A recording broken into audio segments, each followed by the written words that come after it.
Hello beautiful people, Robin Thomas here, also known as Braids by Ra. Welcome back to my channel.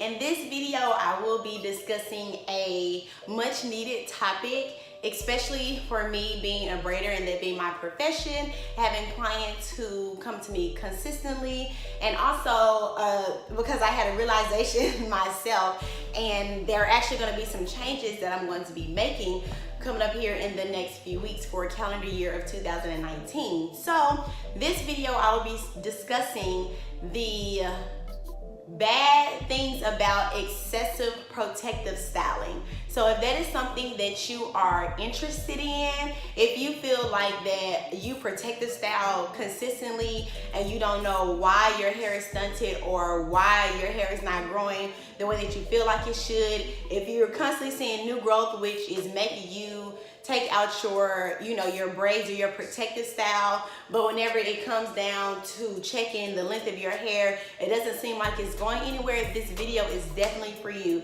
So stay tuned to what I have. Go ahead and subscribe so that you don't miss out on any upcoming videos, because my saying, it used to be healthy hair with the aid of protective styling, protective braiding styles, but I've like dropped off the end of that, and now I'm going by healthy hair growth by any means necessary. And sometimes that means making changes in our natural hair journey that is necessary. And so this may be a change that you need to make when it comes to your natural hair journey, especially if you resort to protective styling as a form of retaining the length that you are growing. So go ahead and subscribe so that you don't miss out on any upcoming uploads that I have, and stay tuned for this video because I really want to help out anybody who sees this.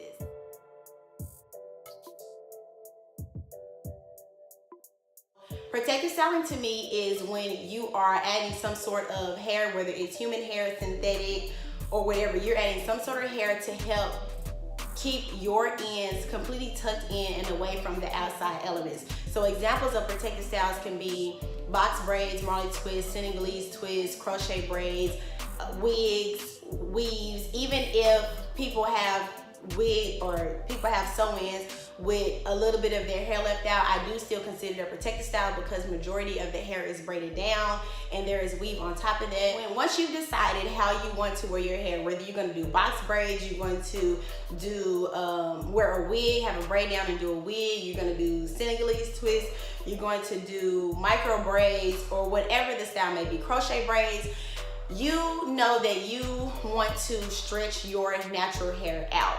Either you're going to stretch it out by using heat in the blow dryer to blow your hair out, or you're going to take time to twist your hair or braid your hair and let it dry 24 to 48 hours so that your hair can be stretched out so that your style can be as sleek as possible. Every bend and coil that you have on every strand, that is a weak point, and you are altering the natural state of your hair to go from shrinkage to almost completely. Consistently altering your hair pattern could possibly, and most of the time it does, lead to breakage, or it leads to you having to constantly clip your ends because you want to make sure that your ends are healthy. As we all know, your ends are the oldest part of your hair, and they are the first to become extremely dry and the first to say bye-bye.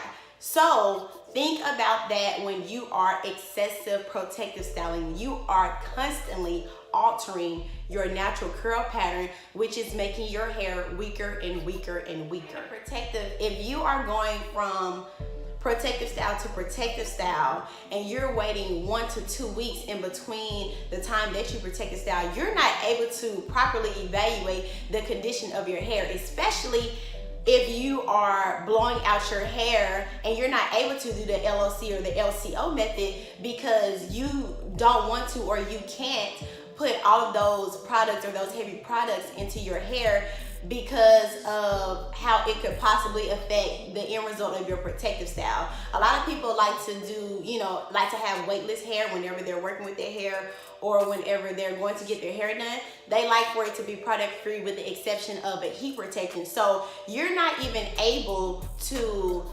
put and keep in the moisture that you are usually able to do if you are keeping your hair out, for example, a month at a time.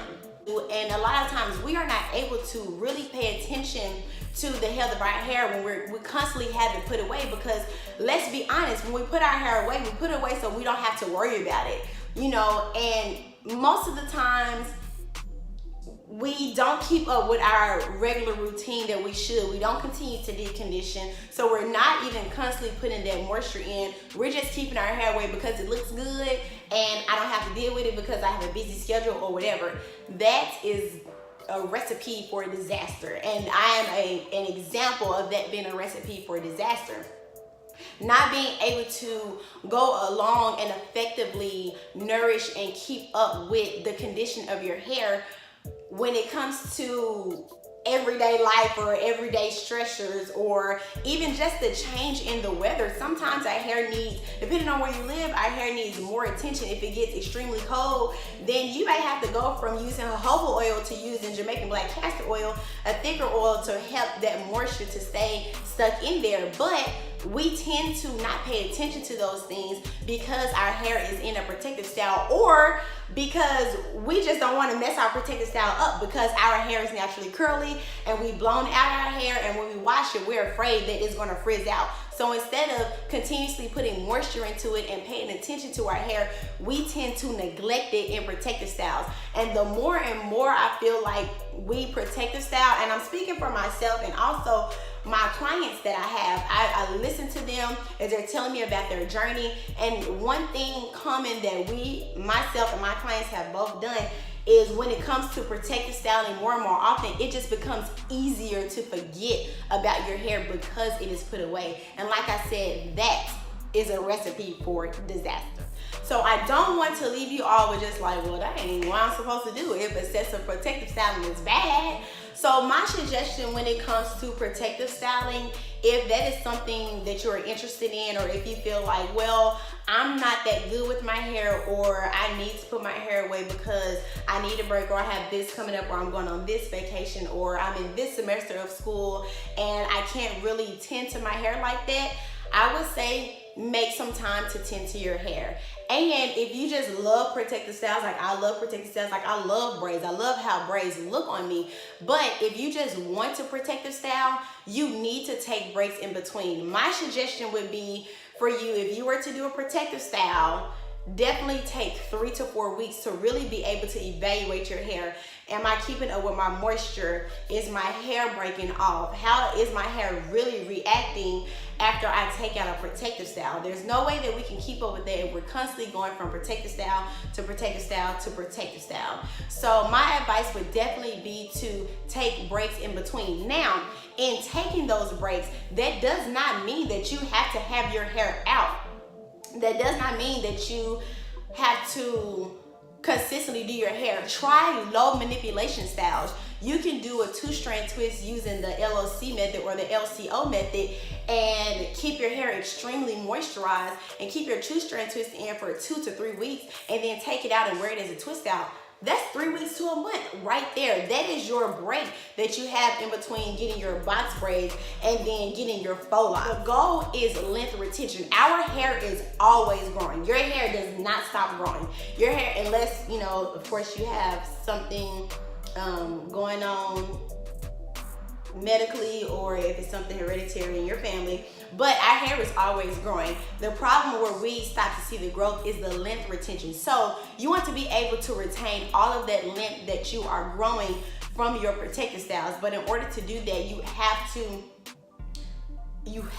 pay attention to the condition of your hair in between protective styles, and the only way to do that is to give yourself 3 to 4 weeks break.